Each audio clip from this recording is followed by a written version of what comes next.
राम राम दोस्तों, पॉलिटॉक्स में एक और किस्सा लेकर मैं हाजिर हूँ। कांग्रेस और विपक्षी दलों के बीच चुनाव प्रचार से लेकर आरोप प्रत्यारोप और हार जीत के फैसले की हमेशा ही खासी चर्चा रहती है। अगर सो सॉरी के नीलू और पीलू की तरह देखें तो ये भी खबरों के साथ एक दूसरे को चिकोटी काटते रहते हैं। नीलू पीलू से याद आई स्वतंत्र पार्टी के पीलू मोदी की।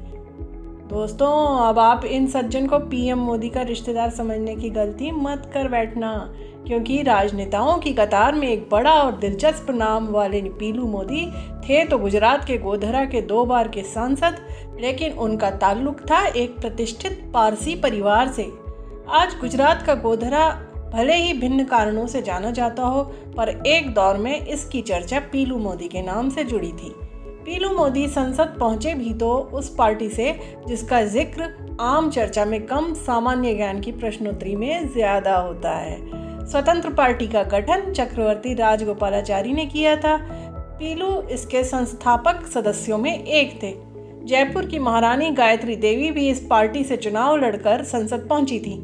यह दल बाजारवाद और खुलेपन का समर्थक था। इसी पार्टी से गोधरा लोकसभा सीट से 1967 एवं 1971 में पीलू मोदी संसद पहुंचे। 1978 में वे जनता पार्टी के टिकट पर राज्यसभा सदस्य चुने गए। तो तकरीबन 14 साल लंबी संसदीय पारी में पीलू मोदी ने संसद को अपनी समझ और व्यंग से खूब समृद्ध किया। वे इंदिरा गांधी के धुर विरोधी माने जाते थे और आलम यह था कि व्यंग में वे श्रीमती गांधी को अस्थायी जबकि खुद को स्थायी पीएम कहते थे। पीएम यानी कि पीलू मोदी।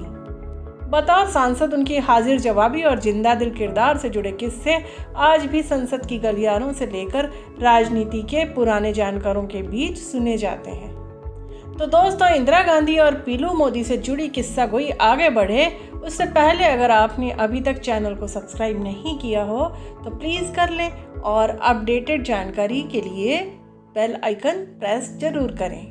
दोस्तों, लोकतंत्र आज पूरी तरह सत्ता के गणित में बदल चुका है, लेकिन कभी स्वाधीनता आंदोलन की नैतिक चमक में निखरे नेताओं के साथ राजनेताओं की पूरी ऐसी एक बात रही जिनके राजनीतिक जीवन का विस्तार आज़ादी के बाद हुआ। इनमें कई ऐसे नेता हुए जिनकी राजनीति की धार हमेशा सत्ता विरोधी रही, लेकिन वे लोकप्रिय रहे और अपने राजनीतिक संघर्ष के प्रति काफ़ी हद तक ईमानदार भी। ऐसे ही नेताओं की लिस्ट में पीलू मोदी को भी रखा जाता है। दूसरों का मजाक उड़ाने में पीलू मोदी सबसे आगे तो थे ही, खुद भी अपना मजाक उड़ाने में पीछे नहीं रहते थे। वे खुद को गोलू पोलू कहते थे। तो उन दिनों सांसदों ने एक भीम क्लब बनाया हुआ था जिसके अध्यक्ष थे पीलू मोदी।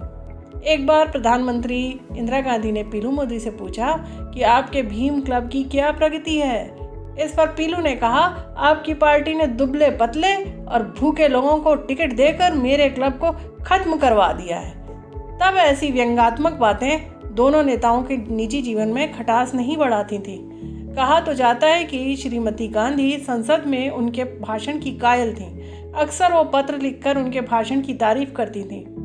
वह इंदिरा के राजनीतिक विरोधी होने के साथ अच्छे मित्र भी थे। तो इन्हीं पीलू मोदी की पत्रकारों से खूब छनती थी।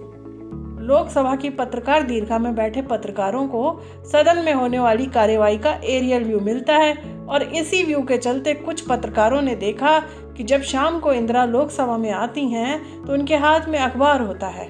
वह अखबार इवनिंग अखबार की प्रति होती थी जिसमें क्रॉसवर्ड पजल छपी होती थी। बहस के दौरान अक्सर इंदिरा अखबार पर झुककर पहेली सॉल्व कर रही होती थी। पीलू को जब उनके पत्रकार मित्र ने यह खबर दी तो उन्होंने उनसे कहा, अगली दफा इंदिरा जब ऐसा करें तो मुझे गैलरी से इशारा कर देना। और पीलू के पत्रकार मित्र को जल्दी ही यह मौका मिल गया। उसने पीलू को इशारा कर दिया और पीलू इशारा मिलते ही अपनी सीट पर खड़े हो गए और उन्होंने स्पीकर से कहा, सर, पॉइंट ऑफ ऑर्डर। दरअसल पॉइंट ऑफ ऑर्डर एक वैधानिक टर्म है। जब कोई अचानक महत्वपूर्ण विषय सामने आता है या कुछ चीज छूट रही हो और उस पर तत्काल ध्यान देने की जरूरत हो तो इसका उपयोग किया जाता है। उन दिनों स्पीकर थे नीलम संजीव रेड्डी, जो बाद में भारत के राष्ट्रपति भी बने। उन्होंने पीलू से पूछा, point of order, no matter in front of house. Pilu ने कहा, क्या कोई सांसद संसद में क्रॉसवर्ड पजल हल कर सकता है? सदन में बैठे कई लोगों को तो समझ में ही नहीं आया कि पीलू क्या कहना चाहते हैं। बहरहाल पीलू का काम तो हो चुका था। उन्होंने बड़ी चतुराई से इंदिरा को बता भी दिया कि उनको पता है कि वे पजल सॉल्व कर रही हैं, क्योंकि उनकी यह बात सुनते ही इंदिरा गांधी के हाथ रुक गए और उनके कान खड़े हो गए थे। वे पीलू को घूर कर देखने लगी, लेकिन तब तक पीलू अपनी सीट पर बैठ चुके थे। सदन इसके बाद फिर यथावत चल पड़ा, मगर बाद में इंदिरा ने पीलू को एक नोट भेजकर पूछा, तुम्हें कैसे पता चला? पीलू का जवाब था, मेरे जासूस हर जगह हैं। तो विरोध, नैतिकता और जिंदादिली के साथ सार्वजनिक जीवन में पीलू मोदी ने जो मुकाम हासिल किया वह काबिले तारीफ है। दोस्तों, वीडियो अगर पसंद आया हो तो उसे शेयर कीजिए और उस पर कमेंट कीजिए। मिलती हूँ अपने पॉलिटॉक्स के किसी और नए मज़ेदार किस्से के साथ। नमस्कार।